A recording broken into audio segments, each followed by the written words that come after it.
Hi everybody, I'm here with Evelyn. Say hi. As promised, I'm going to show you how to make the green goodness chickpea salad. So I've already got all the ingredients laid out. The shallot is already chopped. You can also substitute a very small red onion or about a third of a regular red onion. We're going to be juicing a lime tonight because I don't have any lemons.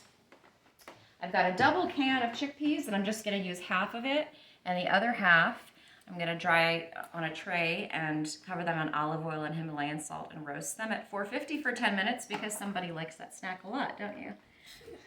Yes. And then the one ingredient, like I said, that's a little pricey is the dried tarragon, but it's essential to the flavor of this recipe. And thankfully, one jar of tarragon will last you a very long time. Mayonnaise, I've already got measured out a 1/4 cup. Use whatever brand you like. We've got Southern roots in my family, so it's got to be Duke's mayonnaise, but use whatever brand you want.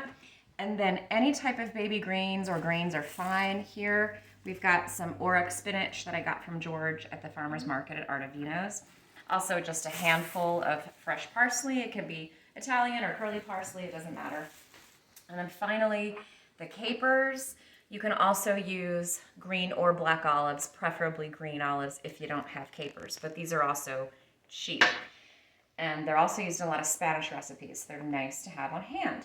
So first thing we're gonna do is just make the dressing. It's super easy. We're gonna dump a bunch of stuff in here and then blend it up. So first thing we're gonna dump in here, I'm gonna squeeze the lemon juice while Evelyn dumps the mayonnaise into this bowl. Make sure you get all of it out with a scraper. And again, I didn't have a lemon tonight, so I'm using a lime. It'll taste a little bit different, but that's okay. So I'm just squeezing out the juice of this lime. Evelyn's working on getting the mayonnaise out.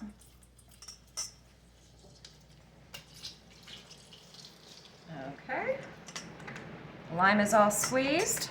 And I think this is enough. Or should I get... I'll help you get the rest. Okay. While she's working on that, I'm going to measure out 2 teaspoons of tarragon. I don't usually measure anything, but to show you, I'm just going to put a little extra there. Okay. And next, let me help you scrape the last little bit out. If this ends up being too thick, you can also thin it with a little extra mayonnaise or a little extra lemon or lime juice.